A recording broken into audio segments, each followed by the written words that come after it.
Hello， 大家好，我是爱你的白痴毛。网游在许多单机玩家眼里意味着 low， 因为为了适配大多数玩家的电脑，为了优化他们的模型不够精细，画质也比不上 3A 大作，而且还通常需要内购充值，花很多钱。3A 大作和网游似乎是两个对立的东西，喜欢做 3A 大作的工作室不会去做网游，而一直做网游的工作室也从来不会开发 3A 大作。但我们今天要讲的这家公司，就是这种对立环境中的一朵奇葩。他们开发过虚幻竞技场，开发过生化奇兵，他们甚至开发过虚幻引擎，没错，就是现在写实效果最好的引擎之一。但他们如今最厉害的产品却是一款网游，一款有着 3A 引擎技术的网游。没错，这个网游就是 Warframe 星际战甲，而这家工作室就是 Digital Extremes。Digital Extremes 名字太长了，就简称 DE 吧。DE 工作室是加拿大的一家游戏工作室，由 James Schmaltz在1993年创立。 James 很早就开始做游戏了，在高中的时候就在苹果电脑上独立完成了第一个游戏，是一个完全照搬创世纪的 RPG 小游戏，这给了他很大的成就感。于是他在上学之余一直把做游戏当做一个爱好。到了他上大学的时候呢，选择了专业机械工程。没错，他其实只是把游戏作为一个爱好，并没有打算当成工作。他想从事的行业是机械工程，才不会去当什么全职游戏开发者呢。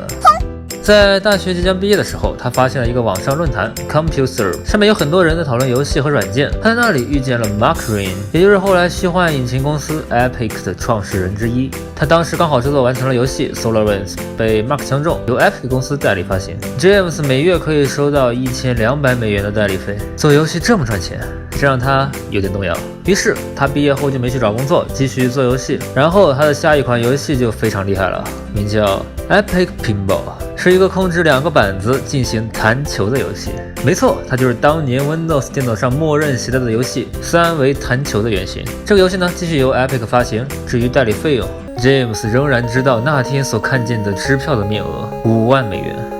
然后他就真香的成为了全职游戏开发者，甚至还成立了工作室 Digital Extremes。由于 James 并不是很想做弹球的续作，但是弹球真的很火很赚钱啊，所以 DE 工作室呢就负责弹球的续作的开发，而 James 呢则准备开发另一款 3D 游戏。这款游戏的名字叫做虚幻 Unreal， 这是一个 FPS 射击游戏，由 Epic 和 DE 联合开发，双方当时的关系非常好。Epic 公司会经常到加拿大出差，而 DE 呢也会去美国的北卡罗来纳州及 Epic 总部所在地去参与虚幻系列的开发。双方一起合作制作了虚幻1以及续作虚幻竞技场1999。在虚幻竞技场里有一个彩蛋，就是高射加农炮发射的炮弹上面会印着一个笑脸，这个呢就是 James 的主意。另外呢，虚幻竞技场呢也是著名的德国 boy 当时玩的游戏。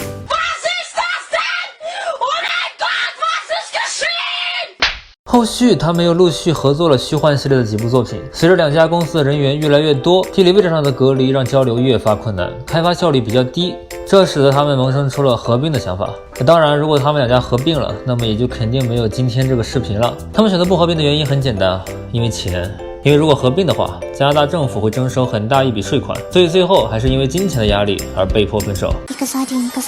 在分手之后， Epic 选择了与微软进行合作，开发战争机器系列，而 DE 则准备自力更生，独立开发一款科幻背景的游戏，名叫暗黑地带。他们希望能创造一个属于自己的全新的 IP。 当时的工作室总监带着小电脑和他们的游戏 demo 历时半年，走访了欧洲和美国西海岸的许许多多的厂商，去给他们演示自己的游戏，希望他们能投资，但事与愿违。发行商只觉得他们的开发实力很强，但并不认可他们的游戏。你们这款游戏很棒，不如就来帮我们开发我们这款游戏的续作怎么样？这是一个很悲哀的现实啊！没有人认可他们的设计，没有人认可他们的游戏，但为了生存下去，他们还是答应了，成为了第三方雇佣工作室。在雇佣工作室的模式下，发行商会提前预支很大一笔钱，让你的团队规模可以疯狂膨胀，你可以招聘到许许多多的人，但与此同时，你就要去负担这么一批人的生活，他们的家庭，他们的按揭，他们的希望，他们的梦想。发行商给你的钱刚刚好让你撑到项目完成，但项目结束之后，工作室的资金来源怎么办？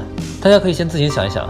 James 自己承认说，接外包扩大工作室规模是他做的最错误的决定。因为以前刚开始的时候，团队规模虽然不大，但是人员都很稳定，有着几款比较成功的游戏，让他们可以愉快的生活下去。如果是自己独立发行游戏，那么游戏卖多少钱，基本也能收到多少。如果是通过发行商发行游戏，那么发行商也会根据销量持续的给予版税，和写小说是一个道理。但由于 James 想打造一款3A 大作，想打造一个独一无二的 IP， 当然这个想法很好，只是他们选择道路有些问题。他们选择了去找发行商，想用别人的钱来完成自己的梦想。但世上哪有这么好的事？即使有，那也绝对不会是自己那么幸运。James 觉得当时如果选择另一条路，用自己的钱做自己的游戏，虽然规模小，游戏体量也不会大，但完全自负盈亏，自己能完全掌控项目，就不会有这么多的挣扎和纠缠。而且纵观游戏历史，那些做得很优秀的作品，基本都是开发者当时完全掌控着开发的，而不是被其他人翻来覆去的干涉修改。当你被雇佣的时候，花的是甲方的钱，所以你也要去满足甲方的要求，但你永远不会知道甲方到底想要什么。其实大多数时候，甲方自己也不知道自己想要什么，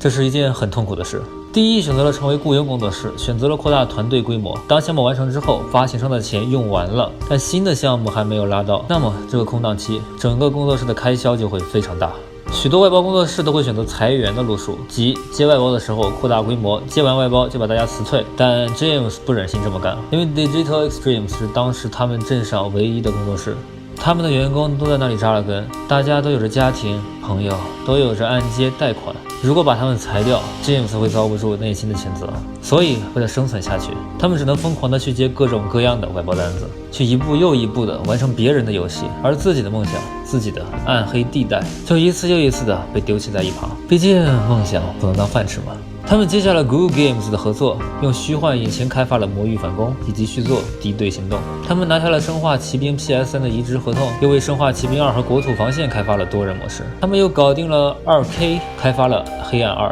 但发行商的压榨越来越严重，游戏行业的竞争也越来越严重，开发成本在不断上涨。到了2013年左右，整个工作室的资金链已经断掉了，很难和发行商继续合作，有潜力的作品也拉不到投资，马上就要倒闭了。在这种四面楚歌的情形下， James 终于下定决心，要做工作室自己的游戏，要做最后一搏，就算死了也要死而无憾。他们注意到了免费游戏模式，首先关注到的作品是《坦克世界》，这明显不是花1个亿才能做出来的游戏，但他们的成绩很好。他们陆陆续续研究了许多同类型的作品，他们对那种欺骗玩家的，并不是真的免费游戏的免费游戏不感兴趣，他们想利用手上的资源，尽力做到最好，希望能成功吧。这是最后一搏了。他们准备先把游戏的核心玩法做出来，先把游戏往小了做，先看玩家和市场的反响，再按需进行扩大。James 专门分出来了12人，组成了项目小组，负责这款游戏的开发，给了他们200-300万美元，这是工作室剩下的所有资金了。开发时间1年，这是工作室能撑到的时间极限了。除此之外，他们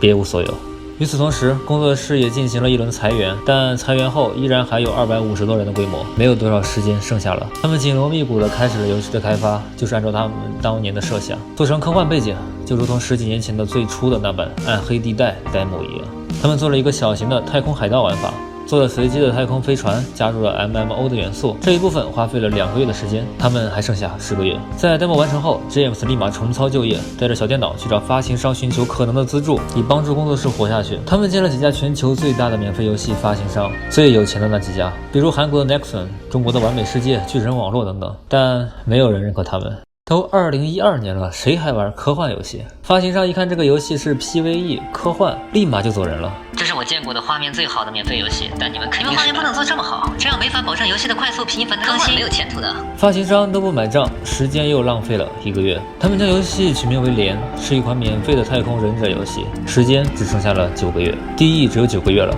他们之前从没有做过免费游戏，这款孤注一掷的游戏肩负着工作室250多人的命运，他们能否拯救自己？星际战甲又能否成为一代 IP？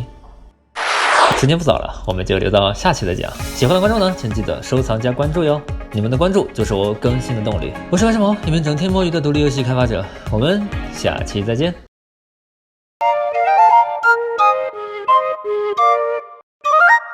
极点工作室，每一个极致的创意都值得被点亮。